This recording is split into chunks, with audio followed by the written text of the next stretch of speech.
The Skanda Upanishad presented by Svayam Prakash Sharma. We begin the Upanishad with an invocation. Om, may the God Almighty protect us both together. May He nourish us both together. May we both work together with great energy. May our study be vigorous and effective. May we never dispute each other. May we never hate anyone. Om Shanti, Shanti, Shanti. Om. The Skanda Upanishad belongs to the Krishna Yajur Veda. Through Skanda, the Upanishad tells about the unity of Shiva and Vishnu and Brahm. Shiv is Vishnu and Vishnu is Shiv. In the Muktika list of 108 Upanishads to be studied for salvation, the Skanda Upanishad figures at serial number 51 of that list. Source material for this upload has been taken from the English translation of the Upanishad by Dr. A G Krishna Warrier as published by the Theosophical Publishing House Cennai. The Upanishad. Skanda says, O great God, owing to just an iota of your compassion, I have become the lapseless being, the being who does not lapse from his identity. I am a mass of knowledge. I am also the good. I am also whatever is good. What more can I need? Owing to the waxing, the increasing of the internal organ, what is not spiritual appears as such. That is, I am able to detect what is not spiritual. By this warning, I am able to know that there is nothing but pure knowledge or Hari. In fact, I am knowledge alone. I am unborn. What more do I need to know? All that is other than pure knowledge, all that is other than Hari is inert and it perishes like a dream.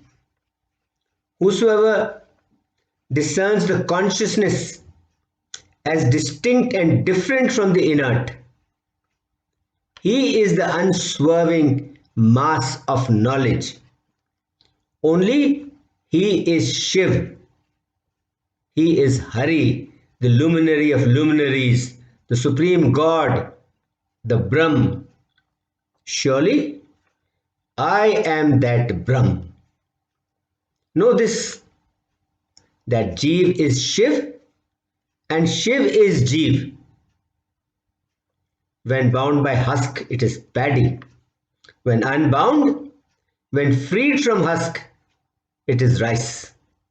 Thus, the bound one is Jeev, released from karma, freed from karma. He is eternal Shiv. Bound by ropes, he is Jeev.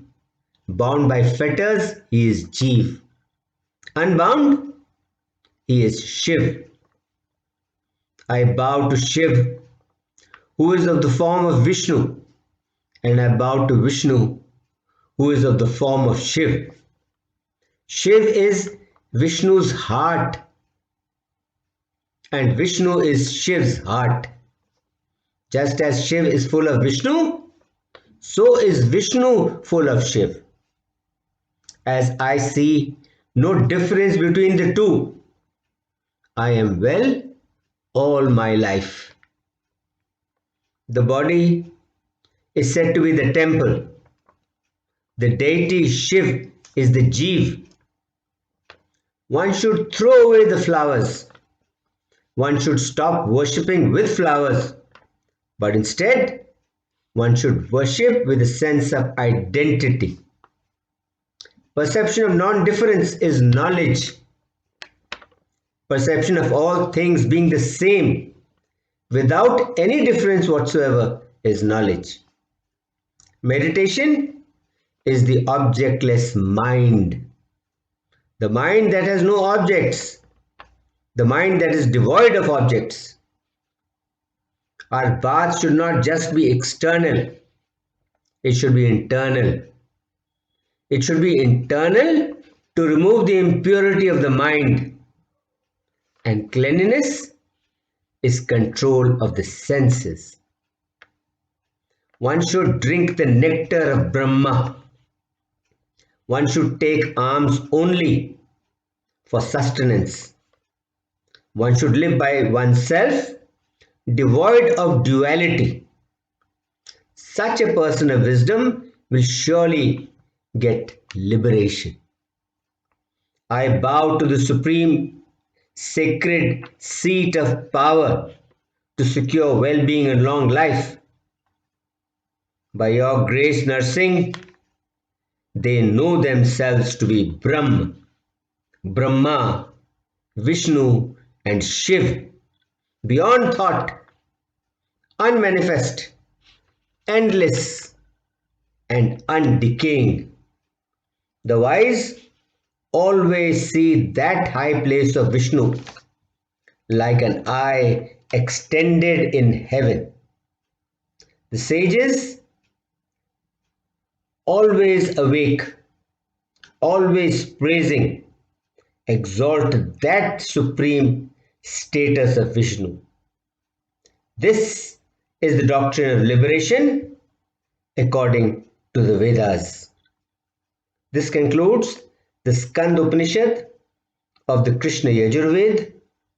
Om Shanti Shanti Shanti Om.